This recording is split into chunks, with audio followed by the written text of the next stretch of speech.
That inner critic will snowball. You'll start with a little tiny snowflake, and then next thing you know, your whole life is crap. It's not necessarily a voice in your head, but it's a feeling that you get. Feelings of shame or guilt or sadness. I was the kind of person that just had to lift myself up by the bootstraps, even though I was beating myself up at the same time. And your life doesn't have to be that way. You don't have to treat yourself that way. Be your own best friend. Hello and welcome to the Unlock Lab. I'm your host, Tosca Di Matteo, and I am so glad you're here. Today, I want to talk to you about the basic 5 steps of quieting your inner critics so that you can find more success in your leadership, in your career, and in your life. These 5 steps I'm going to walk you through are things that I have done in my life for years, and it's what I teach my one-on-one clients.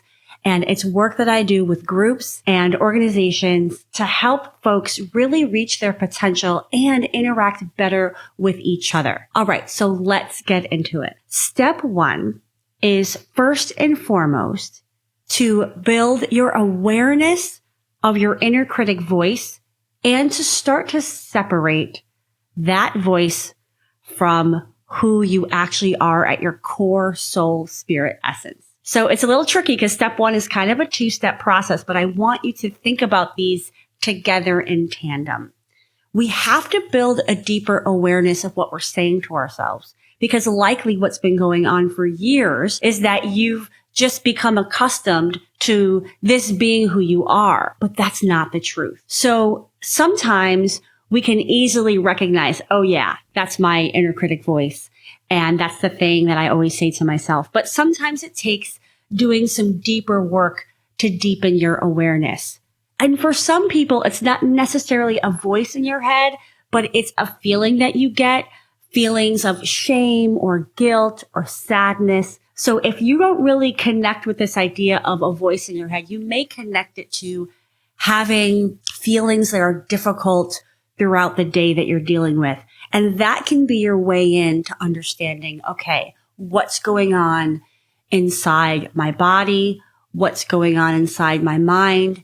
And where is this kind of coming from? What happened that triggered that? So a lot of times what I tell folks to do is to journal, because part of journaling is not just building your awareness, but it is also about separating those thoughts from who you actually are at your deepest core layer. Through journaling, you can also see how often this is happening in your life. And for me, I have a lot of different inner critics. So, I have like a food inner critic. I have an inner critic that talks about my business and my marketing efforts. I have an inner critic around relationships and friendships, all that stuff. So when you do that journaling exercise, you may see, oh, there's a couple of different parts, a couple of different inner critics within me, and we can deal with those actually separately. But for now, I want you to focus on this step 1 of building your awareness and creating a separation from yourself. So one way that you can separate from yourself, like I said, journaling actually externalizes it. So that's one thing. Giving it a name, which I highly recommend. Don't pick any family member names, even though they may sound like a family member. Don't do that. It's not healthy. Another thing you can do is imagine an image that comes to mind when you think of this inner critic within you. And you might have different images, once again, for the different inner critics within you. And this, again, helps you to see, oh, like that's not who I am. That's one part of me. And that's what I want you to do, is really start to internalize, this isn't who I am. It's just one part of me. I have a very recent example of dealing with my inner critics. I probably have one example every day, or maybe even several. I mean, this is just how this work is for me. It's ever present. But the other day, I received a question about this podcast. And I was asked, oh, well, you've done like so many episodes. Like, how do you know it's worth it? Right? Because it takes time and energy and resources. And my inner critic that questions if I'm doing all the right things about building my business successfully came right in and started telling me that this person was questioning my business acumen, questioning the choices I was making on my business. And so because I do this work so frequently, I could immediately see that this one part of me, this business critic part of me was alive and present and using this question as a way to fuel itself. Which this brings me to this next step that I want to talk to you about in terms of quieting the inner critic. And the second step is to detect the lie in what your inner critics are telling you.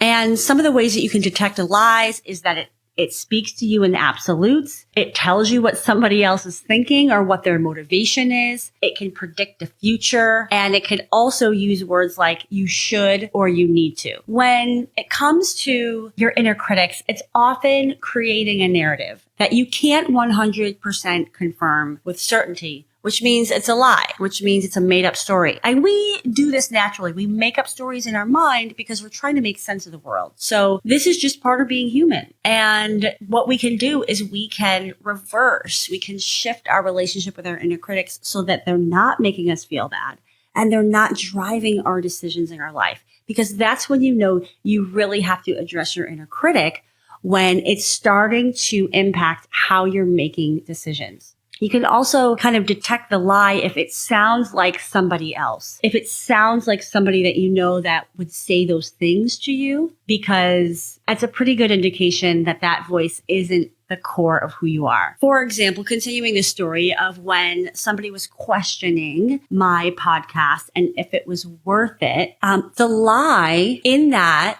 was that there is a clear measure of success if something is working or not. Because in the case of podcasts, right, it is about playing the long game. It's a fact that you put one episode out there, you can't expect immediate results. It's something that takes time to build. So I was pretty quickly able to see, oh, this inner critic is now making me question if this makes sense, because the measures of success don't look like what we typically like to see, which is very clear-cut measures of success. The truth is that I know I'm playing the long game in my podcast, and I know that it brings me joy to bring you great information that will help change your life and your leadership. And so my measures of success don't look like those kind of conditioned measures that we are accustomed to, especially from the business world of what are the financial results? What are the business leads? How many, how much.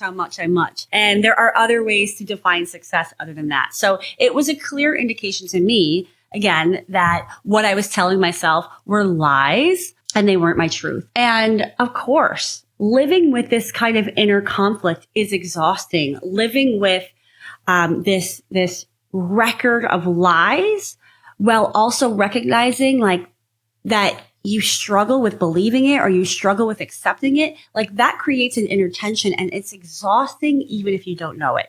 That's why doing this inner critic work can change your life and your trajectory. So if you want to go deeper with this inner critic work, I have a link below that you can use as well. So I'll just mention that right now, but I'm going to continue to walk you through the next few steps. So step 3 is about busting the myth about the toxic fuel that are your inner critics. A lot of people believe that this harshness of your inner critic is fuel for getting things done, fuel for rising above, fuel for getting to the top, fuel for, hitting your goals, all that good stuff. And the truth is that it's toxic fuel and it's not sustainable.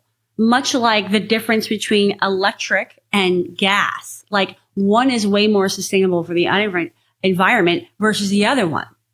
Which one do you want to use? Which one is eventually going to run out, right? Which one is going to make you feel better versus make you feel worse? Shame and a mean voice is not a sustainable way of motivating you, of moving through tough emotions. In fact, you're never going to move through tough emotions if you keep beating yourself up over and over and over again. Instead, use healthier fuel like self-compassion and self-love and self-belief. They're much more sustainable and they make you feel better. And we all, I think, can agree that if we feel better, the output of what we're putting our energy into will be better. It's kind of just a fact of life. So I knew again, just bringing this story to life more, I knew that it was going to be really toxic if what I did was I immediately jumped in and started recording my next podcast episode to prove that it was worth it, to just continue to grind so that I can prove to my inner critic like that this podcast, means something. It's going to deliver results. I just have to keep doing it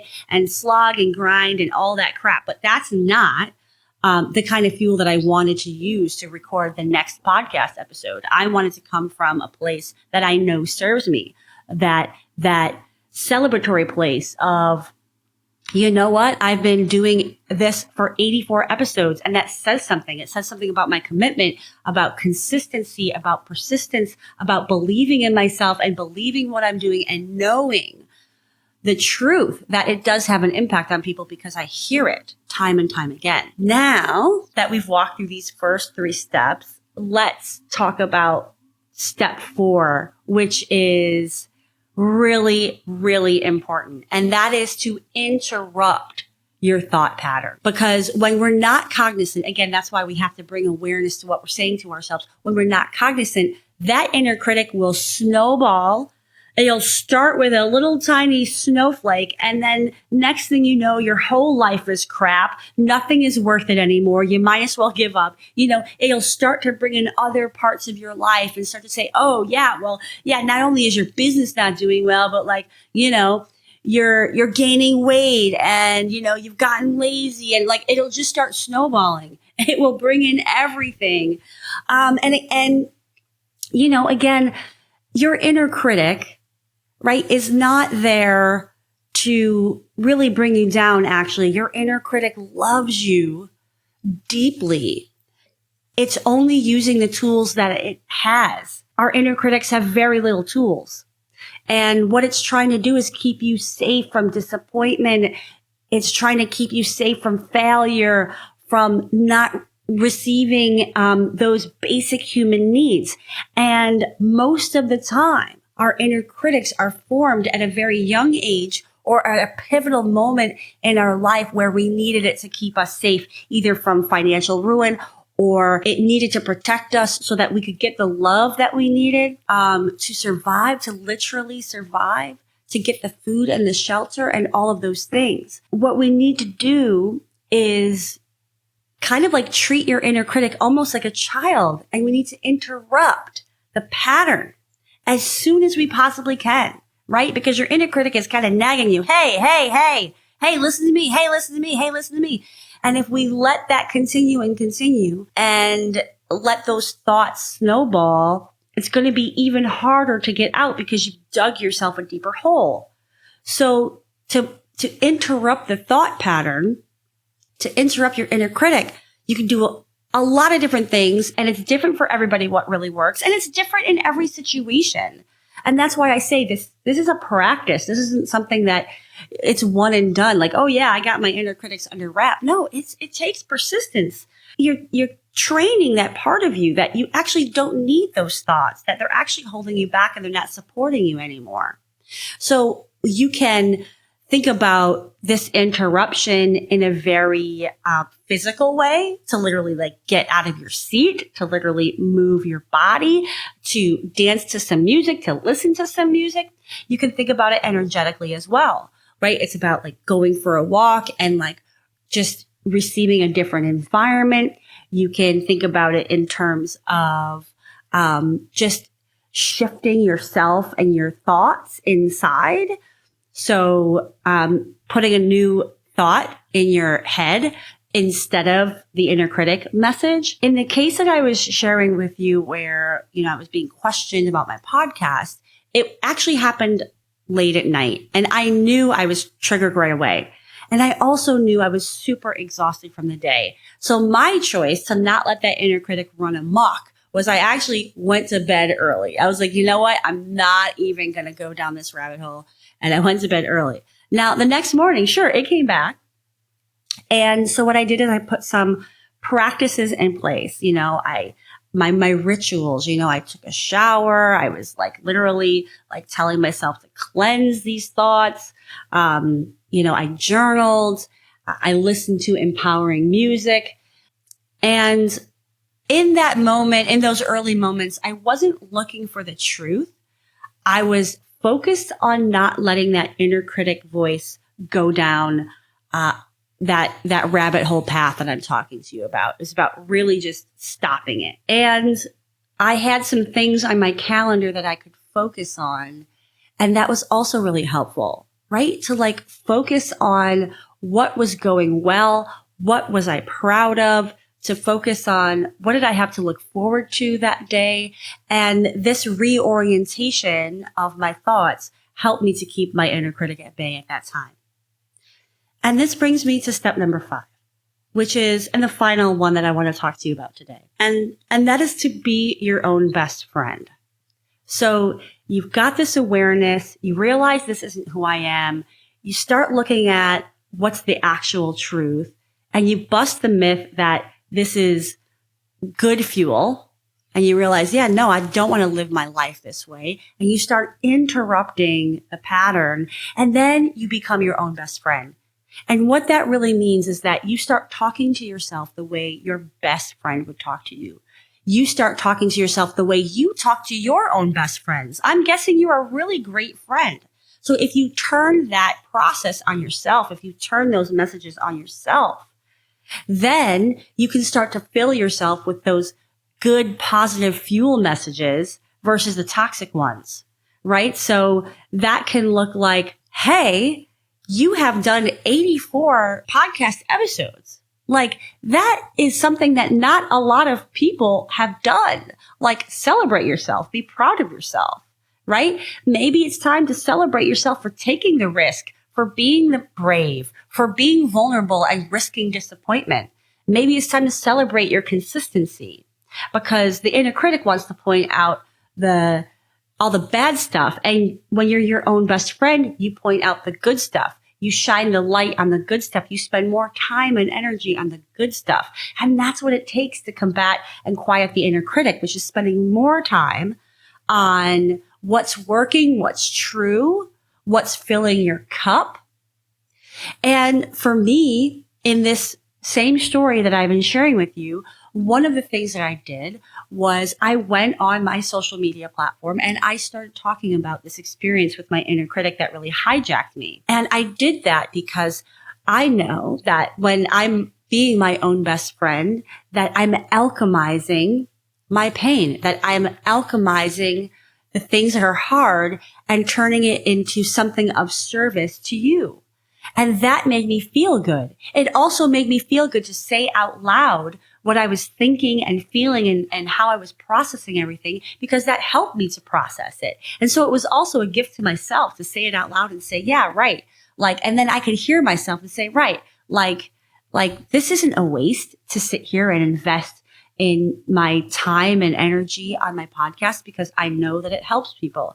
And I know that this is just part of the process when, I get triggered by somebody that's touching on something that I'm already insecure about. I also that day not just went online, but I also, followed through on my plans, and I didn't let the inner critic change my plans for the day. Because if I did, maybe what I would have done is cancel my plans and gone right back to bed and sulked because I was believing what that inner critic was saying. But I didn't do those things. So I want you to be your own best friend and strengthen the positive narratives about your life, about what's going well for you, about who you are at your core and what you're capable of and what you've been through and what you've overcome. And this, like I said, this work can change your life. It's changed my life.